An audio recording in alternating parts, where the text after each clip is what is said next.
So usually this channel is about fact-checking, okay, or explaining things in more detail than the original source actually did.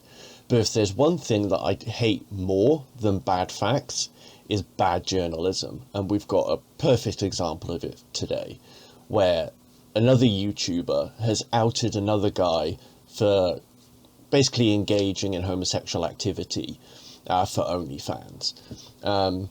And the guy who's a victim here is Sketch. I didn't hear about him. I didn't know the guy before this took place. But basically, he's a sports streamer. And I think he plays Madden online and things like that. And he's pretty big. And if for some reason, some random bloke has decided to go for him and out his private life. And his justifications are really weird. So I kind of want to nitpick a few parts of the video today. I'm not going to spend a huge amount of time on it, but I'm just going to show you a few examples that will show you how bad his journalism is and how immoral and reprehensible what he's done, and how he doesn't really understand how to do research, and he doesn't understand the what makes good journalism. So yeah, let's get into it. I sat on this story for a couple of weeks. I was unsure if I really needed to create it and share it with the world. However, I did go to school for journalism. So if you spent 2 weeks sitting on it and you weren't sure, that is a long time to decide, yeah, to heck with it. Let's go make a 17-minute video and try and take this guy down and ruin his life. Man. But luckily, it didn't go that way and people have been there for him. So what you wanted to happen hasn't happened. In NJ school, they taught us if a story meets the standards of timeliness, proximity, interest, controversy, sensationalism, prominence, and novelty, according to Shoemaker et al. 1987, it is newsworthy and it needs to be shared with the public. Wow, so what we call this is basically an appeal to authority. And you've just presented a list of items and you haven't explained how your story fulfills those items. You need to actually tell us, because you know, by bringing this in, you know what you're doing is wrong. You clearly do, because you feel the need to defend it up front. And you know you're making some huge claims about somebody. And so you actually need to tell us, okay, how does it fulfill these points? Nice job trying to justify it there, but it didn't quite work, eh? 2024 has been a major year for Kylie Cox. He's partnered with people like the Houston Texans, Kai Cenat, and AMP. Well, I'm not going to go through the whole list, but what the journalists are trying to do here is they're trying to taint their victims' relationships with the other people that they've met. So they're trying to associate him with these people, so they either have to come out and either defend their relationship with the victim, or they need to denounce the victim. And neither is good for anyone involved. So again, this is immoral practice. For those of us unfamiliar, and I'm really not going to spend much time on this, but here's research on the guy, is reading us a Wikipedia page. That's not journalism. That is taking other people's hard work and then rebranding it as your own. There's no journalism there. That's just lazy. For those of you unfamiliar with my channel, I love to connect popular media with old school philosophy or even new school philosophy. Well, it's funny because my channel is about trying to teach people how to think like a scientist by taking current affairs or drama on the internet like this and trying to help people think differently about issues so they can have a more nuanced take on issues. I understand that is a very serious claim that again can have very huge implications on his future. So once again, you have admitted that you know what you're doing is so wrong and that you still did it. So you've made 4 times within your video so far, you have admitted that you know what you're doing is wrong and immoral and that people probably aren't going to like it or appreciate your work. That's 4 chances that you gave yourself not to do this. So the next bit, we're going to talk about the quality of evidence that you're drawing on. And this is specifically about tying this person who you're trying to prove is Sketch from OnlyFans, and then you're going to use this as evidence that it is sketch.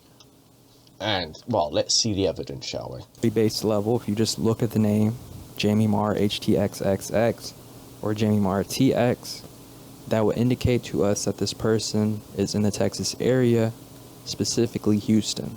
Okay, so how do you know it's specifically Houston and just having the TXXX?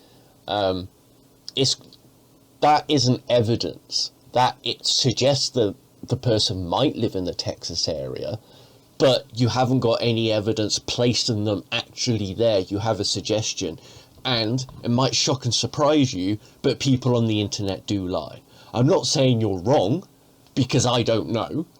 I'm just saying that if this was a different issue, there might be a different level of chance that you're wrong. So you can use this as evidence with other pieces of evidence, but using that on its own is bad practice.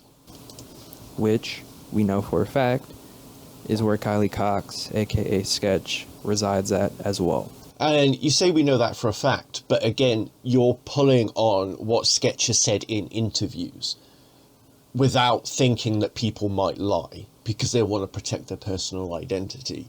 And again, it's likely that Sketch is being honest here, but in terms of if you're doing all of these stories about people and outing them for whatever things you think they've done in the past, at some point you're going to be wrong because at least one person would have lied, and you don't know when or who that person will be.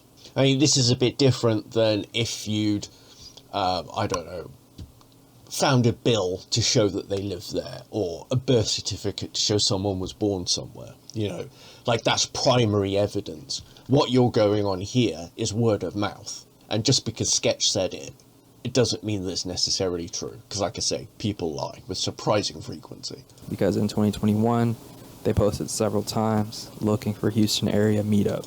That might just, again, not saying you're wrong, but if you're going to use this as evidence every single time, they could just be in the Houston area that time. It could just be a visit. It might be that the person is from Houston, Texas, but lives in Cleveland, and then they're coming to Houston for that weekend, so they want to meet up. All right? So you can't say that that person lives there. So if you're trying to say that this Jamie Marr is Sketch, then there is a chance that you were wrong about it. It turns out that you were right, because we know Sketch had a horrible psychological reaction to what you said and what you did to him. But there is a chance that one day you'll be wrong about somebody. And in researching, I found that, the two have always been linked together inescapably. Okay, so now he's going to talk about how theatrics is combined with adult work.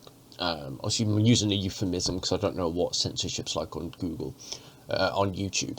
But the quality of the research he's going into... If we go back to ancient Rome, the connection isn't super duper clear. Oh, it's not super duper clear. Okay. They are definitely in the same social status, right? Okay, so how do we know that they're in the same social status? Are you going to show us the evidence that you pulled from? What era of Rome are you talking about? Because the Roman Empire isn't one amorphous blob. It's not homogeneous all the way through its history. You're going to say that the Rome that was founded is the same as the Rome that was the Byzantine Empire. Are they the same? Are the standards and the views and life the same? Is the polytheistic Rome the same as the monotheistic Rome? Show your sources. Especially acting, because Plato thought that this was deceitful. This was a person pretending to be someone else, and that was morally wrong. And I know Plato was important to ancient Rome, and you did bring in ancient Greece, but you're conflating two cultures here. Because Rome came along and dominated Greece, and Plato, they did read a lot of Plato and use a lot of his teachings, but still, you're not showing with evidence how Plato affected the Roman belief system.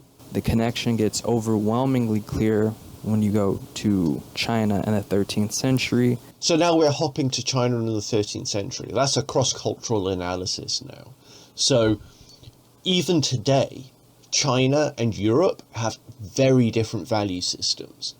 So how can you justify talking about ancient China and you go on to talk about Japan? so not ancient China, but the 12th, 13th century China, and you're going to use that to talk about sketch in the West in today's time. You're just providing a laundry list of different events and views across the world at random time intervals without linking them. You know, where's the story in that? Why are you telling us those things? You need to so you need evidence, you need sources, you need to link the different things that you're saying, you need to follow a coherent thread.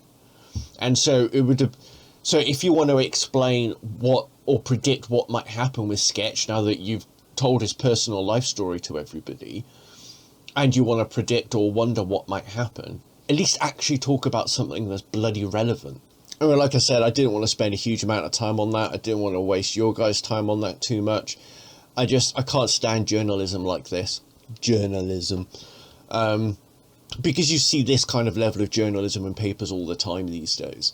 And you will see it with that level of inaccuracy and the lack of detail, the lack of a moral structure or ethical standard.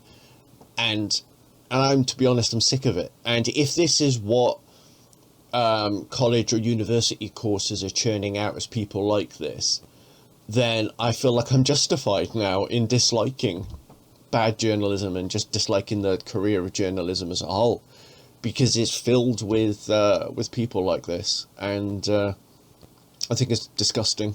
So my heart goes out to Sketch. It looks like he's all right. He's got his friends around him.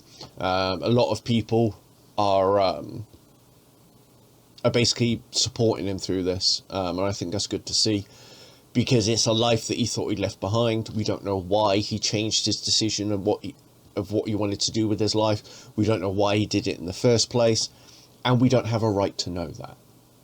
That's personal to him.